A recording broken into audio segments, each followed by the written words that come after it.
Welcome to Spectator Sport, sponsored by SpectatorSport.com. I'm Zach Roach. I'm Haden. This is episode number 20. We call it the Great Barry Sanders Edition. One of the greatest running backs of all time. Make sure you go on SpectatorSport.com and click on the YouTube page, subscribe. We got previous shows, previous clips, and this one will be up very soon. We got a big show for you today. You know we're talking a lot of Bears football.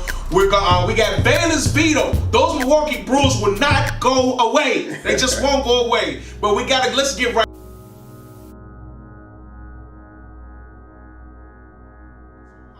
Our confidence points this week. Right. Go ahead and take over.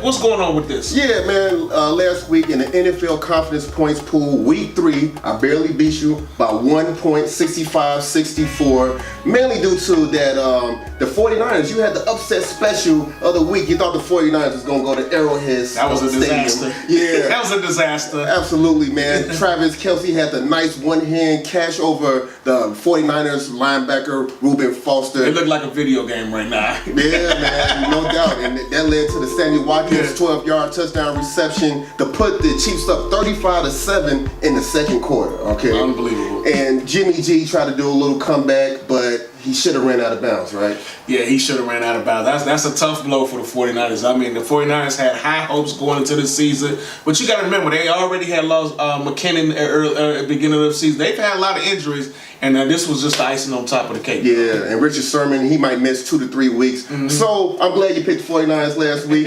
I beat you in week 3, but you still beating me overall. 200. You got 215 points to my 211. I'm surviving. I'm holding on. Even though I beat you the last 2 weeks. So I'm trying to catch you. It's very close. I think we're going to have a breakthrough this week. Absolutely. Well, hopefully I can maintain that lead. But yeah, I was definitely wrong. It was a couple of things that helped me stay afloat because it started off bad. But we back. So we're going to week 4. Week 4. This is week 4. Wow, this season's going fast already. It's going really fast. And we're going to talk about some picks this week. Mm-hmm. These same Kansas City Chiefs. Mm.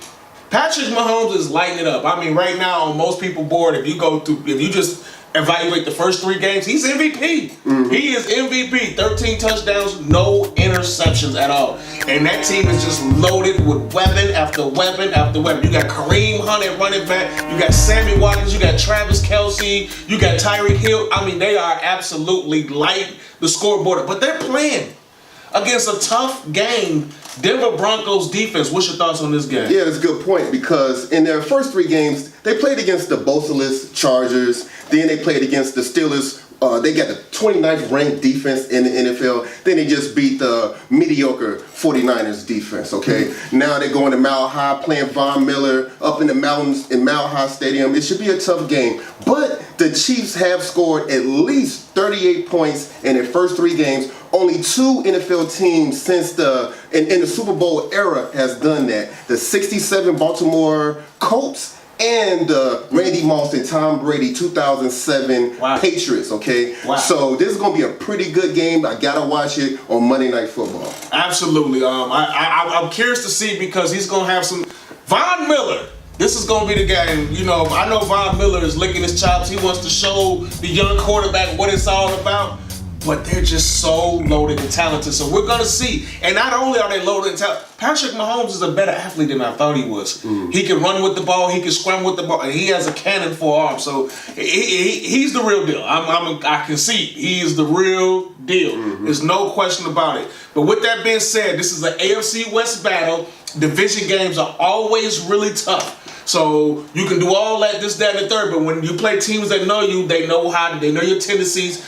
So who do you think is going to win this game? Okay, well, looking at the Broncos, man, I'm thinking about their offense, okay? They scored 14 points in the first 8 minutes of the game in Baltimore last week. Then they didn't score not one more point for the rest of the game. Mm-hmm. And 7 of those points came off a block punt, okay? Mm-hmm. At the 6-yard line, then the guy, Royce Freeman, ran in for a touchdown, okay? Their offense is stagnant. Now, the Patrick Mahomes, he got a lot to prove. He's going against a respectable defense. He wants to prove that he can do it against a good defense. The Chiefs has a 5-game winning streak on the Broncos right now. I say they turn it to 6. They're going to get a 6-game winning streak against the Broncos on Monday Night Football. I gave the Chiefs 8 confidence points, and I got them winning 27-19. I think this is going to be a really good game. I think this is the first game we see Patrick Mahomes under duress getting hit in the pocket. Especially at Mile High, this is a brand new ball game. This is different. I know you've been putting up a lot of points, but playing in Denver is a different situation for anybody for that first time. And I think it's going to be a really good game. But for the reasons you said, I don't like the Broncos offense. Case Keenum is not getting on that ball in the end zone. So I got to go with the Chiefs. But I think it's going to be very close, 24-19. And I gave them only 1 point because I feel like this game could go any way because, once again, this is a division battle and they're playing at Denver. Mm-hmm. So it's going to be a tough game for you. This is going to be their first tough game, I think, but I think they prevail at the end. The New Orleans Saints. They've been in some shootouts this year. Except the game against Cleveland, they've been in some shootouts. You know what I mean? They lost to Tampa Bay the first week, but then they won their last 2 weeks. They beat Cleveland, and then who they play last week? They just beat Atlanta. In that shootout. With Drew Brees had two rushing touchdowns. So that go figure. But that was another shootout, big play game. The Giants got on the board. They won the game against the Houston Texans. Yes, they needed that. Saquon Barkley had a really good game in that game. Eli Manning was better than he's been all season. So they're 1-2, but we're in the Giants. They're in the Meadowlands. What do you think about this game? Oh, yeah, like you mentioned, Drew Brees. The man had a clutch, amazing spin move on Brian Poole and Robert Alford to force overtime in the clutch. And then, he got the game-winning rushing touchdown when he dove into power and got across the goal line to give the New Orleans Saints the victory, 43-37. Now, another guy that should be Michael Thomas, the wide receiver for the New Orleans Saints. He's killing. He should be mentioned with Odell Beckham Jr., Julio Jones, Antonio Brown. Those guys, they get all the commercials and stuff like that. But Michael Thomas is just as good as those guys. He's a tier 1 wide receiver. He just broke the NFL record for most receptions in the first 3 games with 38. Now, the New York Giants, they needed that win in Houston. They needed that. They didn't want to go 0-3. That was a must-win game. Eli Manning played perfect. Only 4 incompletions, 297 yards, 2 touchdown passes, 0 interceptions. Let's see if he can keep that going. Absolutely. I mean, he's got to keep that going. He definitely has to. The key is for the offensive line of the Giants for Eli Manning, because Eli Manning is a little older. He's not as he's not as athletic as some of these other quarterbacks. So protection for him is very, very important. The Saints, their defense has been bad this year. They went from last year having one of the best defensive rookie classes probably you ever see. One of the best that we've ever seen in a while. They're not living up to the expectations on defense right now. And right now it looks like the old Saints with Drew Brees and the offense has to put up a lot of points for them to win. Mm-hmm. They got to step up right here. They're going to New York. They have to step it up because as the season goes on, you can't keep relying on the offense to put up those type of numbers. Even though Drew Brees, Hall of Fame quarterback, they got Alvin Kamara, one of the best running backs in the league, and like you said, Michael Thomas, who's tearing it up, who no one is talking about. Mm-hmm. I agree 100% with you. We need to start mentioning this guy because this guy can really play. Their defense is going to have to really step up, and now they're going against the Giants team, who offensive line is not even average. So what do you expect out of this game? Well, this game here, for the second week in a row, the New York Giants is in a must-win game. They don't want to go to 1-3, okay? Now, the Giants, they should be getting their best linebacker back, Olivier Vernon. He should be back in the fold. The Saints, you mentioned that defense. They're the worst defense in the NFL in points allowed per game, okay? I picked the New York Giants to win this game at home. I got the Giants. I gave them 5 confidence points. I got them winning a close one, 30-27. I got the Giants. I got the Saints. I'm rolling with the Saints. I'm rolling with Drew Brees and company. I know their defense has not been playing good, but I feel like they can make enough stops, and I feel like the Giants will not be able to stop them when it comes down to it. I think it's going to be a close game. I gave them 9 confidence points. I got them winning 27-24. I got the Saints going to 3-1. AFC North battle. I mean, this has been a battle for a long time now. The Ravens at the Steelers. This has been battle of the first place. I mean, who goes to the playoffs, who wins the division. They've been going at it. It's been some very tough physical games. I'm not sure we're going to see it. This will no match. I don't know if this will measure up to those other games because we got 2 teams that defense is not really that as good as they've been in the past. Well, the Ravens defense is actually, statistically, is ranked up there. It's ranked up there. Yeah, the Bengals did light them up. Yeah, we're not seeing this is, but the Ravens are 2-1. Mm-hmm. They are 2-1, right? And they do lead the division. But so that's the key. But the Steelers, they better think. I mean, I know they got that victory. I mean, Fitzpatrick tried to hand them the victory. Here you go, and they still almost gave it up. So the Steelers barely survived that game. So I'm still not convinced what's going on with the Steelers. What's your thoughts on this game? Well, yeah, Terrell T. Sizzle Suggs, he had turned 36 in a couple of weeks, but the guy's still bringing the heat on quarterbacks. He has 2.5 sacks this season. And like I was saying earlier, the Ravens, they are ranked as the #1 defense in yards allowed per game. But the Pittsburgh Steelers, they finally got their first win in Tampa Bay. Great stiff arm by Vance McDonald. Our old friend Chris Conti, his season is over because of that play. The man stiff armed him, gave the Steelers a lot of life, a lot of momentum to get that win. Who do you think is going to win this game? It's going to be a close game, but I got Pittsburgh. I got Big Ben, because one person who is playing good on Pittsburgh right now is Big Ben. Big Ben, I mean, he had a very rough first game, but these last 2 games, he's lighting it up. He's been lighting it up. And I just feel like when it comes down to it, he's a better quarterback, and they got their weapons going offensively with Juju Schuster. And I think Antonio Brown comes off the start. I think he gets going this game. I think they get him going. He's going to have a full week of practice. Hopefully he don't miss another practice again. Right. They coming off a win, so he should be happy. I think it's going to be a good game, but I got a 24-16 Pittsburgh. I gave him 10 confidence points. Yeah, I'm really liking James Conner, the running back. He's trying to convince Pittsburgh that he's the next great Steeler running back. Okay, that's a tall task with Franco Harris, Jerome Bettis, Le'Veon Bell. The guy has heart. He's tough. Okay. The Ravens, they kind of wishy-washy to me. They look great and they look bad. I think the Steelers just got off to a bad start. They're going to go on a little winning streak here. I picked the Steelers. I gave them 7 confidence points. I got them winning the game 29-17 in Baltimore. We mostly agree except for that Giants and Saints. Yeah. You're watching Spectator Sport on SpectatorSport.com. When we come back, Bears Talk. We're going to talk about what happened in the desert. We'll be back.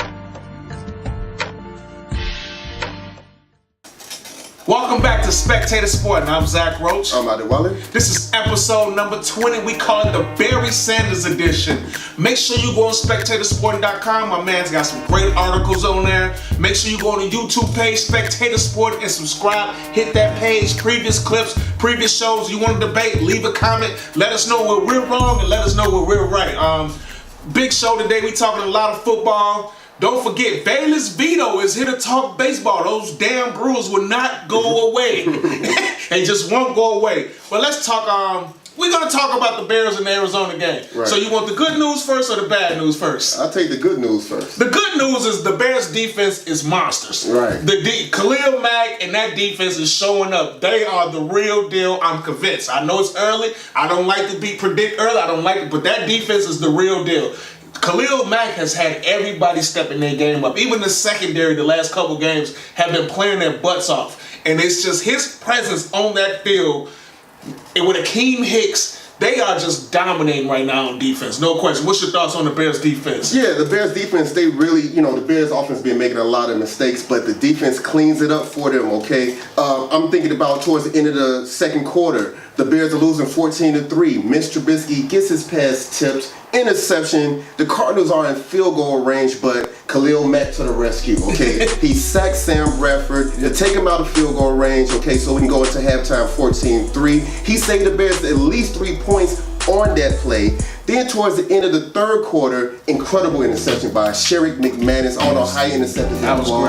That was his first interception in 8 years. That led to a field goal by Cody Parkey to put the Bears down only 1 point, shrunk the lead to now it's 14-13, okay? But the Cardinals did drive all the way down to the Bears' red zone. Sam Bradford tried to scramble. He thought he could run away from Khalil Mack. Strip sack. Third straight game with a strip sack. Khalil Mack recovered by Danny Trevathan. They saw another Sam Bradford. They put in the rookie Josh Rosen. He gets in the game. He looked good at first. Driving down the field. Picking on Tolliver because he was subbing in for Prince Amukamara, who was injured. Hopefully he'll be okay. He's been playing good. He's been playing solid. So he drove down the field to the Bears' 42-yard line, and here's a guy that Bears fans do not forget about this guy on 3rd and 2 at the 42-yard line, 2-minute drill, Bilal Nichols, okay? 5th-round pick, rookie 5th-round pick from Delaware. He had a big tackle for loss, 3-yard loss on Edmonds. Then that led to the interception, to the game-clinching interception by Bryce Callahan, thanks to the pressure from Aaron Lynch, the guy we got from San Francisco, and Roy Robinson-Harris. That was a great performance, dominant performance by the Bears. You know what really the most impressive thing about that Bears defense? They didn't start that game good. Right. They had some blown coverages. Arizona got 2 wide open touchdowns. 2 wide open. I mean, Trevathan got burnt on both plays. Let's just call it what it is. Yeah, it may have been a miscommunication, but Trevathan on tape, he looked bad on the touchdown. Those are 2 plays. But the key is, how do you respond? And normally I'm used to the old Bears, okay? When that stuff like that happens, you know it's going to be a long game. But that team, that defense said, okay, you got us those 2, no more. Mm-hmm. They just flat out said, you're not scoring again. Right. That is it. Mm-hmm. So kudos to that Bears defense for being resilient and not panicking. Right. Not panicking because it could have went left. Right. It could have went left, but they did not panic, and that defense got to doing what they do. Is get pressure on the quarterback. They lead the NFL in sacks for a reason. Right. Number 2 and takeaways. Yes. All right. So Eddie Jackson had a nice interception, so they came through for us. And I'm a big defensive fan, so this is fun to watch. I'm gonna be honest with you. Now we got some tough matchups down the road. But this defense is fun to watch. They get after the quarterback. They get after you. They play aggressive. They are even better than I thought they were going to be with Khalil Mack. Right now, through 3 games, they are really good. And they could be the top defense in the league when it's all said and done. Not a bad news. It's not bad, but it is bad. Yeah. So the first 3 games, Mitch and Nagy, I'm trying to figure it out. So Mitch has it sometimes in the game where, he makes a throw. You're like, okay, let's keep that going. Like, he threw a nice pass to Trey Burton on the sideline. He threw a great pass to Allen Robinson. That was his best pass. Yeah, I think that's the best pass I've seen him throw this season. That might be. That was a great pass. Yeah. That was right on the money. Right. Deep ball. But then once again, he's missing throws. He's not. The Bears' offensive line is actually pretty good. That offensive line is actually pretty good. Mm-hmm. They don't really get to Mitch like that. He's really got time in the pocket, set his feet, and make the throw. But he is missing so many wide open throws right now. Like, he missed a touchdown on the seam to Allen Robinson. That should have been his first touchdown of the season. Mm-hmm. He was so wide open. He threw it behind him. Luckily, we got a roughing the pass penalty on that. Mm-hmm. But that should have been a touchdown. There's no way that should have been a touchdown. And in order for Mitch needs help, no question. Matt Nagy can help him out by handing the ball to Jordan Howard more.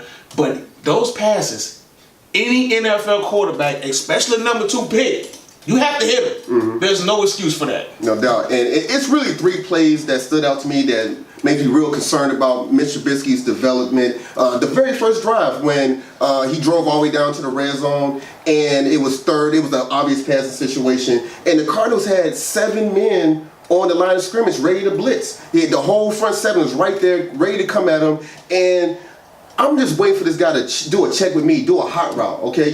We everybody played football, in high school, whatever. You go to the coach tell you, if you see a blitz, call the hot route. The man didn't do it. He just went with whatever play that Matt Nagy called. He dropped back the pass. Tariq Cohen's wide open for the swing route, but he doesn't even look at him, and he runs backwards and get a 17-yard sack and brought him out of field goal range. Cody Parkey missed the field goal. He took 3 points off the board, and then later on, it was a deep pass to Taylor Gabriel. He had a couple of steps on the defender in the end zone, and Mitch Trubisky overthrew him. So that's 7 points took off the board. So 7 plus 3, that's 10 points he took off the Bears board. Then his worst play of the game, in the red zone, he rolls to his right outside the pocket, and he throws across his body towards the middle of the field to Allen Robinson. He was surrounded by Redbirds, nothing but Cardinals, and threw it right in between the numbers of Trey Boston, the safety. He should have intercepted the ball. Okay, so it's not looking too good for Mitch right now. It's not looking good, but it is a couple. I can find a positive here, believe it or not. Mm-hmm. One thing is, while Mitch is not playing as good, the Bears are finding a way to win games. They're 2-1. However it's done, however it was done, we can speculate what happened, this, that, and the third. They're 2-1 in 3 games. They are in first place in the NFC North. And one thing that I could give the Bears offense a little credit for, the time of possession is actually pretty good. They are possessing the ball. They are moving the chains. They're just not finishing. They've been a mess in the red zone, but they are keeping the defenses on. I mean, if you look in that fourth quarter, Arizona Cardinals defense was wore out. They were dead tired because the Bears have been first downing them to death. So I will give them credit for that, but now it's time to take that step. It's been 3 games. Preseason, you know what? Let's just call it. That was preseason. Preseason's over now. Now it's the 4th game of the season. Now it's time to really put it in a high gear. I don't need Mitch to throw 300-400 yards like Patrick Mahomes. I don't need it. I just need him to hit the pass when it's open. We hit the play when it's open. That's the key to the NFL. When some defense make a mistake, you hit that pass. You hit it. Someone's open, you hit them. Because you don't get many opportunities like that in the NFL. Right. That is the key. You got to hit that pass. We don't need him to be Aaron Rodgers. We just need him to hit the play when it's there. Right. This is who I compare him to. I think this is who the NFL world should compare him to. Ryan Tannehill. Okay, the man Ryan Tannehill. He went to Texas A&M. During the middle of his junior year, he was a wide receiver, but then they converted him to quarterback. Then he started 13 games at Texas A&M. In his senior year, he's drafted number 8 overall with the Miami Dolphins. His first 2 years, it wasn't pretty. He had a below average quarterback rating, under 80. Then his 3rd year, it was jumped up to 92. Then 88 in his 4th year, and 93 in his 5th year. Now he has a 121 quarterback rating. He's looking good right now. He's won the 10 out of his last 11 starts. Right. So it took Tannehill 2 years to finally get the ball rolling. This is his 2nd year with Adam Gase. He was hurt last year.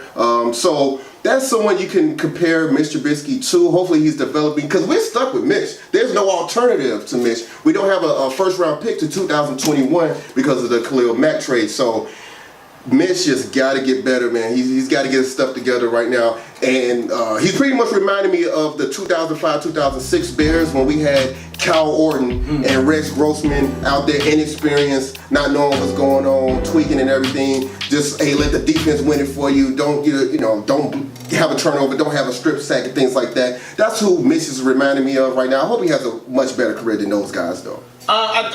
Look, once again, I'm going to hold you. There's 3 games. It's not been impressive. I mean, he had a couple plays, couple flash plays, but that's about it.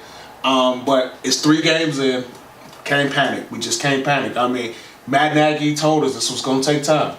The coach in the Bears organization said this is going to take time. He's learning a new system. This is a complex system. But with that being said, the inaccuracy has got to change. That's why I can understand problems with the system. You might not know where a player is supposed to be. Maybe you don't realize that. But the inaccuracy is something that he was applauded for coming into the league. Accuracy was one of his best attributes, and I haven't seen it this year. So that's my one biggest concern. But hopefully Mitch can get it together. And like I said, I'm going to wait to the end of the season to really give my full evaluation right now. But the 3 games is not looking good, but it's a long season. As the season goes on, hopefully, I'm hoping that he gets better. But the Bears survived. At the end of the day, they're in first place. They're in first place. They survived the trap game. Right. Minnesota lost their trap game. Got blown out by Buffalo. Green Bay lost their trap game. So the Bears, they took care of business. It was ugly. It wasn't pretty. It was nothing to look at. But when it happened. It happened. I was happy to see that defense out there. Yeah, so. They won it. They took care of business. Now it's time to get prepared for Tampa Bay. When we get back, you're watching SpectatorSport.com. We're going to talk about Bears versus Tampa Bay. We're going to review it. We'll be back.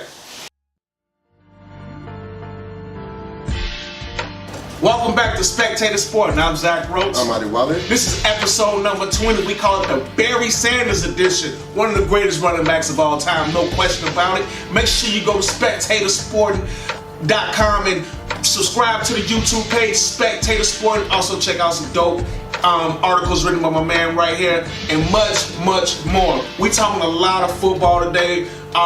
The Bears play the Tampa Bay Buccaneers. Ryan, we don't know who's going to be the starting quarterback. My guess is going to be Ryan Fitzpatrick. Yeah, that's what I believe. It should be. It should be. It should be. I mean, it wouldn't surprise me, though, because Winston is so-called supposed to be the future. Maybe Tampa Bay said, we got to see what we got. But right now, you got to go with the hot man, which is Fitzpatrick. No question about it. So they've been very explosive offense. So the Bears defense will be tested. They will be tested. You got Mike Evans, Deshaun Jackson, O.J. Howard. They got some weapons on offense, so it's going to be a challenge. So what's your thoughts going on to this game right now? Well, yeah, I think about Mitch Trubisky. It's not going to get any easier for him. He has to go against JPP. All right, they got him from the Giants. Gerald McCoy, All-Pro Bowler guy, and Kawan Alexander, the linebacker for the Bucs. They're going to be throwing all kind of things at him. They're going to throw man-to-man blitzes, zone blitzes, fake blitzes, okay? Mitch has got to figure it out. Now, the Tampa Bay Bucs defense, they're ranked as the second worst defense in the NFL. But you got to look at who they played. They played the Steelers, okay? They played the Philadelphia Eagles, and they played the New Orleans Saints, some of the best offenses in the NFL. Now, Fitzpatrick on Monday Night Football, he did run out of magic, but he still threw for 411 yards. He had those 3 turnovers, but he threw for over 400 yards. Yep. And he can do that kind of thing against good defenses. He threw for 402 yards against the Philadelphia Eagles defense, all right? So this is going to be a huge test for the Chicago Bears. It would be great for them to win this game before a bye week. Okay, to go 3-1. They win this game, they'll stay in first place. Yep. Okay, 3-1 in the bye week, that'd be great. What you think about this? I think I think the Bears defense is going to show up this game because I think the Bears defense, they're not being braggadocious, they're not being cocky, but that defense every week, they are getting more and more and more confident. And if they can continue with the pressure they have been getting on the quarterbacks, we know Fitzpatrick, yes, it's been some Fitz magic and he's thrown a lot of yards, but no one is really getting pressure on him. The Bears can do that. If Khalil Mack, Akeem Hicks, and Leonard Floyd show up in this game and really put pressure on them, they can really pressure Fitz magic into some more turnovers. I think they can turn him over some. I think he's gonna throw some picks in this game. We gotta be aggressive in attack. It's gonna be a tough game offensively. I preach this every week. Jordan Howard. We need to pound the ball to Jordan Howard. Like you said, Tampa Bay is going to mix up the coverages. They're going to do some different things. Run the football at them. Establish yourself early in the game. Establish, like, look, offensive line. The Bears do have a good offensive line. Kyle Long is having a good year, by the way. He's been good. Yeah. He's been throwing some monster blocks. Kyle Long is back. But run the football, establish it early. Like, look, we're going to run the ball and you're not going to be able to stop it. And then that'll help Mitch out. That'll help him out with the play action and everything else. So I feel like this is an important game for the Bears. Like you said, they're going to the bye week. They can go 3-1. This could really show up the Bears mean something because 3-1 is way better than 2-2. Right. You looked at upon as much differently. So with all that being said, who's going to win and why? Okay, so I'm just trying to figure out if this Bears defense is good enough to win the game for this horrible offense. I'm going to say how I call it. The offense is horrible. So is the defense good enough to overcome this whack offense? Or is this whack offense bad enough to lose the game for this great defense, okay? So we look at the Monday Night Football game. We see Fitzpatrick. We see Mike Evans. Now, Prince Amukamara, I believe, is going to play, okay, and he's going to go Mike Evans, Deshaun Jackson, O.J. Howard. Tough matchups. There's some tough matchups going on.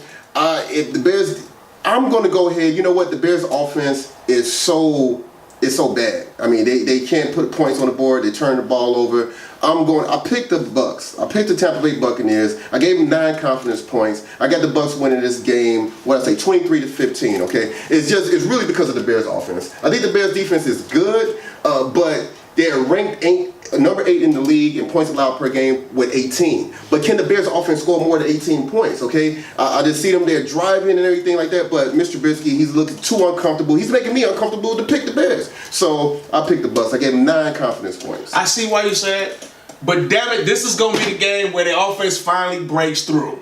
I got the Bears winning this game. I think the defense is gonna stifle the Tampa Bay Buccaneers. Like I say, maybe I'm overconfident about the defense, but I love the way I like watching this team play defense. And I think eventually with Khalil Mack, they are gonna get after Fitzpatrick, and he's gonna throw the ball to us. I think Mitch finally comes out and has a solid game. I'm not saying he's gonna throw for 300-400 yards, but he's gonna be solid. He's gonna make some throws that he's supposed to make. And I think the Bears come out with the victory in this game. I gave them 6 points. The Bears 23-17 over Tampa Bay. But like you say, I think the offense has to put some pressure. They have to score some points. And I think this is the game where they finally put some things together and they get some points and they beat Tampa Bay. Yeah, if this is a historically good defense, this Bears defense, if it's like 2000 Ravens or 2012 Broncos or something like that, yeah, they get the win. But we're gonna learn a lot about the Bears. We're gonna learn. We definitely whether they and Soldier Field too. Yeah, whether they win or lose, we're gonna learn a lot. But I feel like the Bears defense is legit. I'm not saying they're historically great because to be historically great, you got to win the Super Bowl.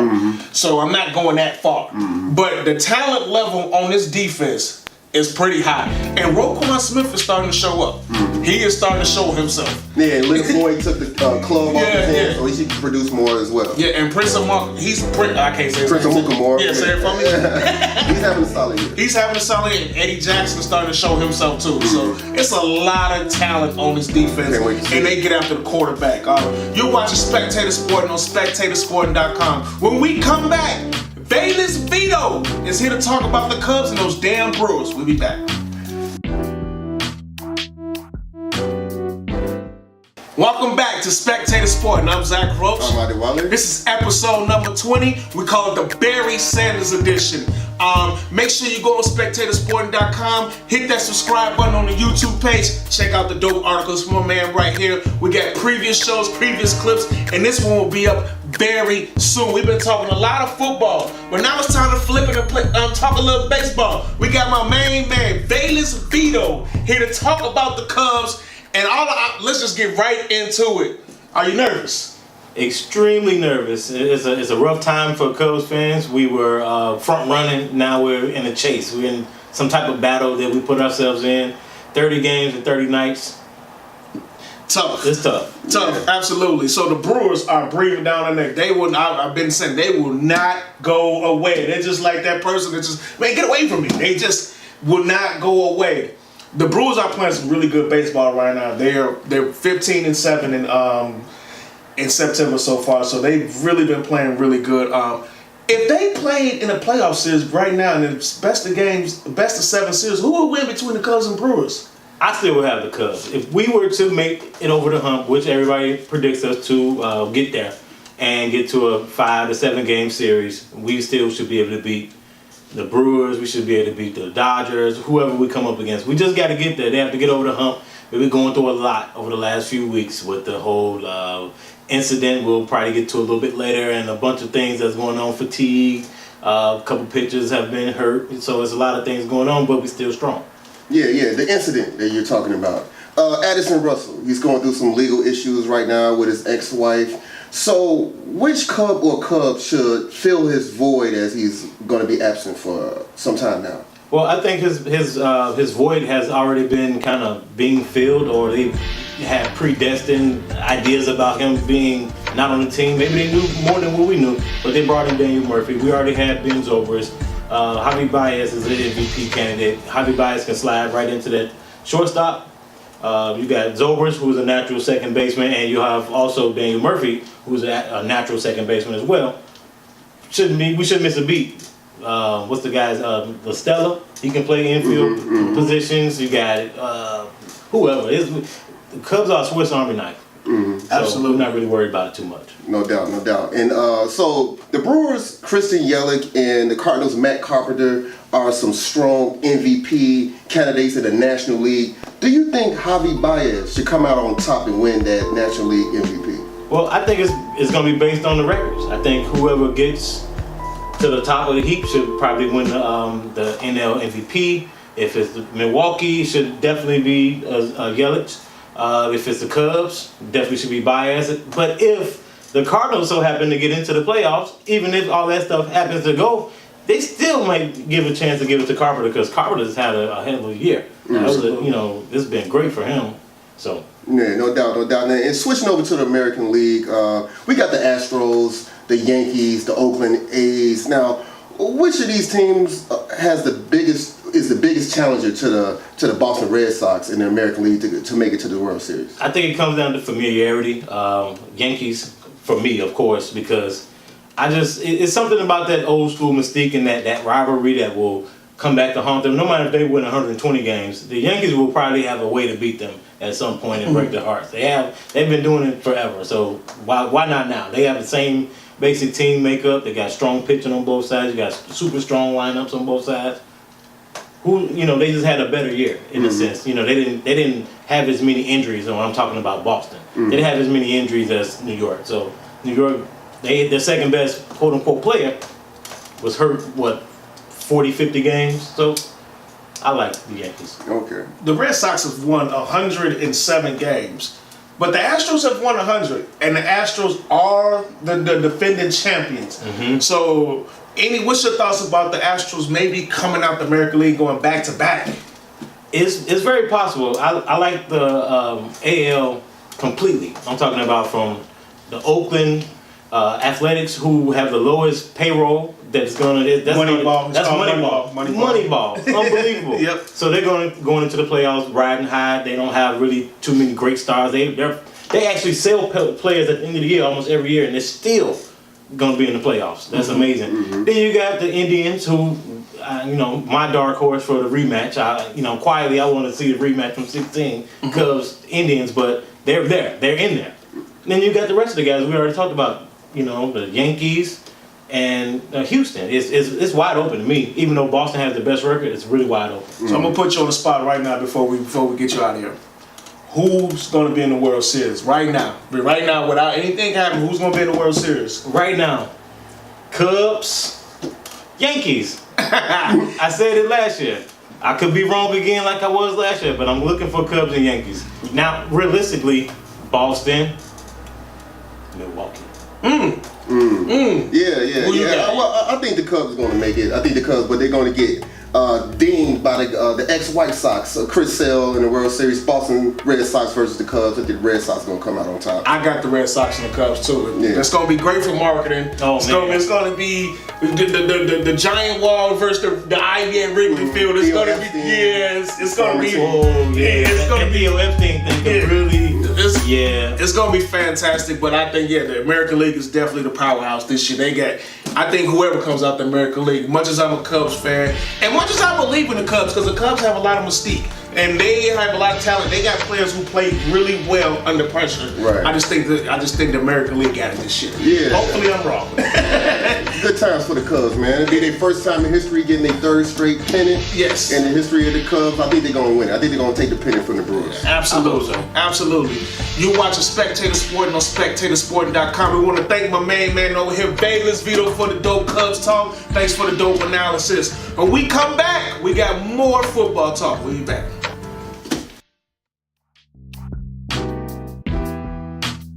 Welcome back to Spectator Sporting, sponsored by Spectator Sporting. I'm Zach Roach. I'm Adi Wale. This is episode number 20. This is the Barry Sanders edition. I want to give a shout out and a special thanks to Valis Veto for the dope Cubs talk. Make sure you subscribe to that YouTube page, Spectator Sport. Previous clips, previous shows, more clips, more shows coming. Check it out. It's really dope.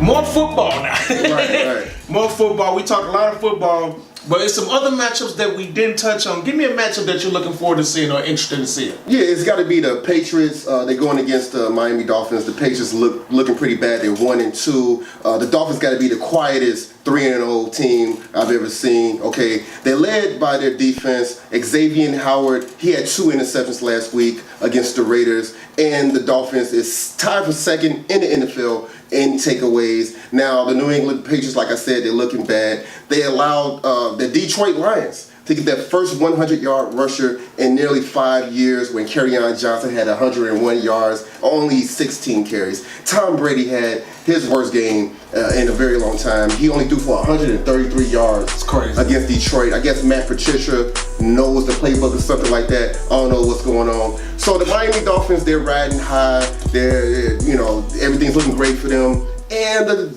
the Patriots, they're so down and out. They don't know what's going on. They're discombobulated. So I'm picking the Patriots. I'm going to go ahead and I'm picking the Patriots, man. I got the Patriots winning this game. Let me see how many points. I got to win 24-16, and I gave the Patriots 11 confidence points. I'm very confident they're going to win. And when you think they're down and out, they come out and win. Absolutely.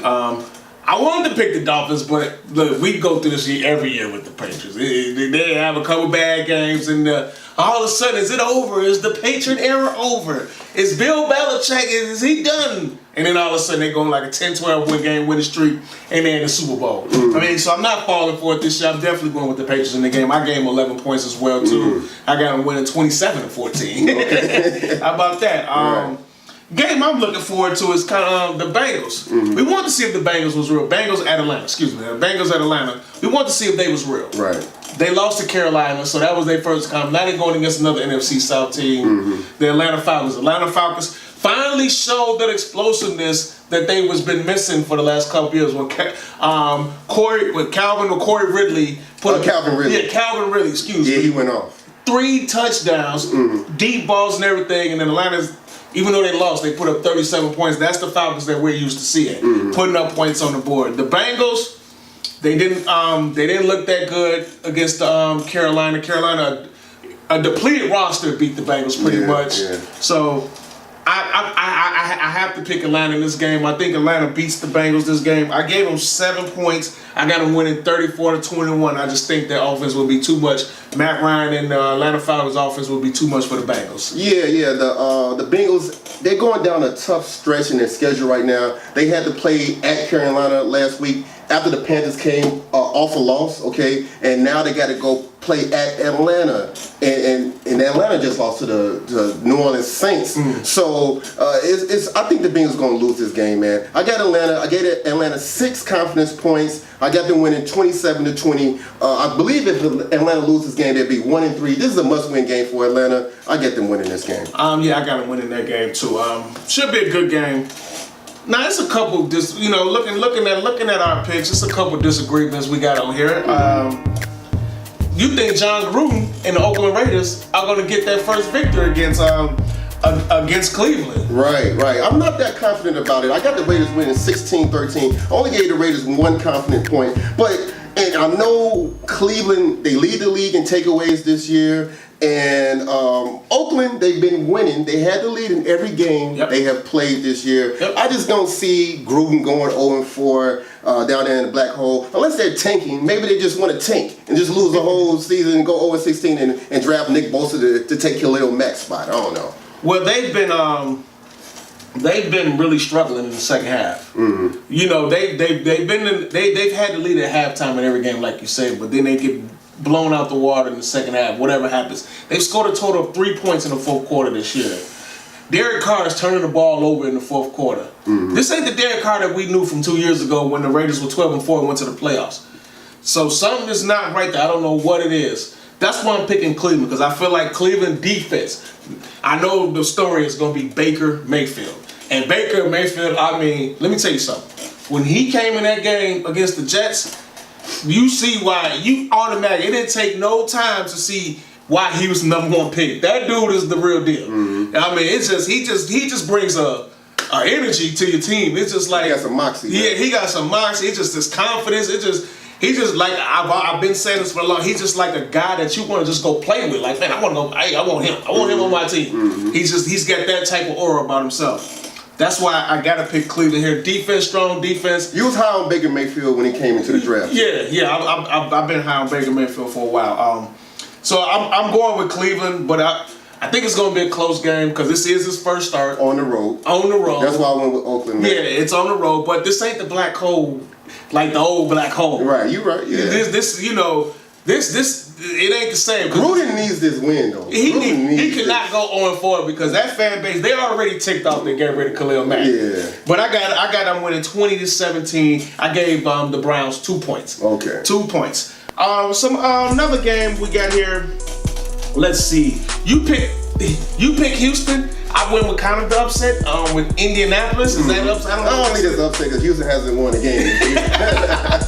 Yeah, I picked Indianapolis. I'm liking what I'm seeing from Andrew Luck now. Every game he's getting better and better. I know they lost to the Eagles. Yeah, they almost beat them. They were close in that game. Mm-hmm. They've been playing everybody they play. They played them very, very tough, and they're getting better. And Andrew Luck in every game, he's showing signs that he's almost getting back to his normal self. Mm-hmm. Deshaun Watson, I'm not liking what I'm seeing. He's turning the ball over at a high rate right now, and their defense is not playing like I thought they would play right now. Yeah, I mean, this is a must-win for Houston. That's why I picked Houston. I gave them 2 confidence points. I got them winning 30-28 in a close one in Indy.